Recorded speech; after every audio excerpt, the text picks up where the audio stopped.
ನಮಸ್ಕಾರ ಎಲ್ರಿಗೂ 2026ರ T20 ವಿಶ್ವಕಪ್ನಲ್ಲಿ ಭಾರತದ ಸೆಮಿಸ್ ಲೆಕ್ಕಾಚಾರ ಮತ್ತು ಪಾಕಿಸ್ತಾನ ತಂಡದ ಸೆಮಿಸ್ ಲೆಕ್ಕದ ಬಗ್ಗೆ ನಾವು ಇವಾಗ ಮಾತಾಡೋಣ್ರಿ. ಎಸ್ ಹೌದು, ಯಾಕಪ್ಪ ಅಂತಂದ್ರೆ ಭಾರತ ತಂಡವು ವೆಸ್ಟ್ ಇಂಡೀಸ್ ತಂಡವನ್ನು ಮಣಿಸಿದ್ರೆ ಸೆಮಿಫೈನಲ್ಗೆ ತಲುಪ್ತದೆ ನೋಡ್ರಿ. ಒಂದು ವೇಳೆ ವೆಸ್ಟ್ ಇಂಡೀಸ್ ತಂಡದ ವಿರುದ್ಧ ಭಾರತ ತಂಡವು ಸೋತರೆ ಈ ಟೂರ್ನಿಯಿಂದಲೇ ಮನೆಗೆ ಹೋಗ್ತದೆ ನೋಡ್ರಿ. ಅದೇ ರೀತಿ ವೆಸ್ಟ್ ಇಂಡೀಸ್ ತಂಡವು ಸಹ ಭಾರತದ ವಿರುದ್ಧ ಸೋತರೆ ವೆಸ್ಟ್ ಇಂಡೀಸ್ ತಂಡ ಏನ್ ಮಾಡ್ತದ್ರಿ, ಮನೆಗೆ ಹೋಗ್ತದ್ರಿ ಡೈರೆಕ್ಟ್ ಆಗಿ. ಎಸ್ ಹೌದ್ರಿ, ರವಿವಾರ ನಡೆಯಲಿರುವ ಭಾರತ ಮತ್ತು ವೆಸ್ಟ್ ಇಂಡೀಸ್ ತಂಡಗಳ ನಡುವೆ ಸೂಪರ್ 8ರ ಕೊನೆಯ ಪಂದ್ಯದಲ್ಲಿ ಭಾರತ ತಂಡ ಗೆಲ್ಲಲೇಬೇಕಾಗ್ತದೆ ನೋಡ್ರಿ. ಹಿಂಗಾಗಿ ಭಾರತ ತಂಡದ ಕ್ರಿಕೆಟ್ ಅಭಿಮಾನಿಗಳು ಭಾರತವನ್ನು ಗೆಲ್ಲಲಿ ಎಂಬುದು ಎಲ್ಲ ಕ್ರಿಕೆಟ್ ಅಭಿಮಾನಿಗಳ ಆಶೆ ಆಗ್ಯದ ನೋಡ್ರಿ. ಭಾರತ ತಂಡದ ಸೆಮಿಫೈನಲ್ ಆಸೆಯನ್ನು ಜೀವಂತವಾಗಿರಿಸಿದ್ದು ದಕ್ಷಿಣ ಆಫ್ರಿಕಾ ತಂಡ. ಎಸ್ ಹೌದ್ ನೋಡ್ರಿ, ಯಾಕಪ್ಪ ಅಂತಂದ್ರ ದಕ್ಷಿಣ ಆಫ್ರಿಕಾ ತಂಡವು ವೆಸ್ಟ್ ಇಂಡೀಸ್ ತಂಡದ ವಿರುದ್ಧ ಗೆದ್ದು ಭಾರತದ ಸೆಮಿಫೈನಲ್ ಆಸೆಯನ್ನು ಜೀವಂತವಾಗಿರಿಸಿದ್ ನೋಡ್ರಿ.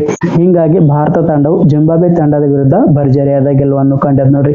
ಈ ಗೆಲುವಿನ ಮುಖಾಂತರ ಭಾರತವು 2026ರ T20 ವಿಶ್ವಕಪ್ನ ಸೆಮಿಫೈನಲ್ ಆಸೆಯನ್ನು ಜೀವಂತವಾಗಿ ಇರಿಸಿಕೊಂಡದ್ ನೋಡ್ರಿ. ಅದೇ ರೀತಿ ಮಾರ್ಚ್ 1ರಂದು ರವಿವಾರ ನಡೆಯಲಿರುವ ವೆಸ್ಟ್ ಇಂಡೀಸ್ ವಿರುದ್ಧದ ಪಂದ್ಯದಲ್ಲಿ ಭಾರತ ತಂಡವು ಗೆಲ್ಲಲೇಬೇಕು ನೋಡ್ರಿ. ಎಸ್ ಹೌದ್ ನೋಡ್ರಿ, ವೆಸ್ಟ್ ಇಂಡೀಸ್ ತಂಡದ ವಿರುದ್ಧ ಗೆದ್ದರೆ ಭಾರತ ಏನ್ ಮಾಡ್ತದ್ರಿ 2026ರ T20 ವಿಶ್ವಕಪ್ನ ಸೆಮಿಫೈನಲ್ ಪ್ರವೇಶ ಪಡ್ತದ ನೋಡ್ರಿ.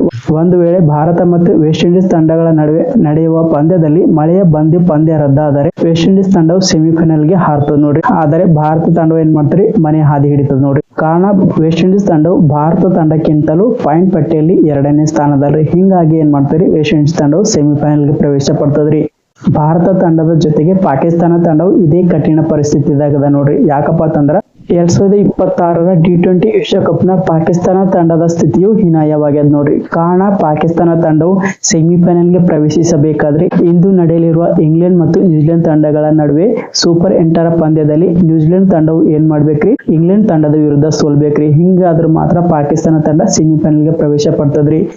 ಈ ಪಂದ್ಯದಲ್ಲಿ ಇಂಗ್ಲೆಂಡ್ ತಂಡ ಗೆದ್ದರೆ ನಾಳೆ ನಡೆಯಲಿರುವ ಪಾಕಿಸ್ತಾನ ಮತ್ತು ಶ್ರೀಲಂಕಾ ತಂಡಗಳ ನಡುವೆ ನಡೆಯಲಿರುವ ಪಂದ್ಯದಲ್ಲಿ ಶ್ರೀಲಂಕಾ ತಂಡದ ವಿರುದ್ಧ ಏನ್ ಮಾಡ್ಬೇಕ್ರಿ, ಪಾಕಿಸ್ತಾನ ತಂಡ ತುಂಬಾನೇ ಭರ್ಜರಿ ಅಂತರದಿಂದ ಗೆಲ್ಲಬೇಕ್ರಿ. ಮಿನಿಮಮ್ 69 ರನ್ಗಳ ಅಂತರದಿಂದ ಏನ್ ಮಾಡ್ಬೇಕ್ರಿ, ಪಾಕಿಸ್ತಾನ ತಂಡ ಗೆಲುವನ್ನು ಪಡಿಬೇಕ್ರಿ. ಹಂಗಂದ್ರ ಮಾತ್ರ ಪಾಕಿಸ್ತಾನ ತಂಡ ಏನ್ ಮಾಡ್ತದ್ರಿ, ಸೆಮಿಫೈನಲ್ಗೆ ಪ್ರವೇಶ ಪಡ್ತದ್ರಿ. ಇಂದು ನಡೆಯಲಿರುವ ಇಂಗ್ಲೆಂಡ್ ಮತ್ತು ನ್ಯೂಜಿಲೆಂಡ್ ತಂಡಗಳ ನಡುವೆ ಪಾಕಿಸ್ತಾನದ ಭವಿಷ್ಯ ನಿಂತದ್ ನೋಡ್ರಿ. ಅದರ ಜೊತೆಗೆ ನಾಳೆ ನಡೆಯಲಿರುವ ಪಾಕಿಸ್ತಾನ ಮತ್ತು ಶ್ರೀಲಂಕಾ ತಂಡಗಳ ನಡುವೆ ನಡೆಯಲಿರುವ ಪಂದ್ಯದ ಮುಖಾಂತರವು ಪಾಕಿಸ್ತಾನದ ಭವಿಷ್ಯ ಏನ್ ಮಾಡ್ತಾರೆ, ನಿರ್ಧಾರ ಆಗ್ತದೆ ನೋಡ್ರಿ. ಈಗಾಗಲೇ ಸೂಪರ್ 8ರ ಗ್ರೂಪ್ 1ರ ದಕ್ಷಿಣ ಆಫ್ರಿಕಾ ತಂಡ ಸೆಮಿಫೈನಲ್ ಪ್ರವೇಶಿಸದ ನೋಡ್ರಿ. ಅದೇ ರೀತಿ ಸೂಪರ್ 8ರ ಗ್ರೂಪ್ 2ರ ಇಂಗ್ಲೆಂಡ್ ತಂಡ ಸಹ ಏನ್ ಮಾಡಿದ್ರಿ, ಸೆಮಿಫೈನಲ್ಗೆ ಪ್ರವೇಶ ಪಡೆದ ನೋಡ್ರಿ. ಸೂಪರ್ 8ರ ಗ್ರೂಪ್ 1ರ 2ನೇ ಸೆಮಿಫೈನಲ್ ಗಾಗಿ ಭಾರತ ಮತ್ತು ವೆಸ್ಟ್ ಇಂಡೀಸ್ ತಂಡಗಳು ರೇಸ್ ನಲ್ಲಿ ಅದಾವ ನೋಡ್ರಿ. ಅದೇ ರೀತಿ ಸೂಪರ್ 8ರ ಗ್ರೂಪ್ 2ರ 2ನೇ ಸೆಮಿಫೈನಲ್ ಗಾಗಿ ನ್ಯೂಜಿಲೆಂಡ್ ಮತ್ತು ಪಾಕಿಸ್ತಾನ ತಂಡಗಳು ಅವ ನೋಡ್ರಿ. ಹಂಗಂದ್ರೆ ಯಾವ 2 ತಂಡಗಳು ಸೆಮಿಫೈನಲ್ಗೆ ಪ್ರವೇಶ ಪಡ್ತದೆ ಎಂಬುದನ್ನು ನೀವು ಕಮೆಂಟ್ ಮೂಲಕ ನನಗೆ ತಿಳಿಸಿ ಎಂದು ಹೇಳ್ತಾ ನಾನು ಇವತ್ತಿನ ವಿಡಿಯೋನ ಮುಗಿಸ್ತೀನಿ. ನಮಸ್ಕಾರ.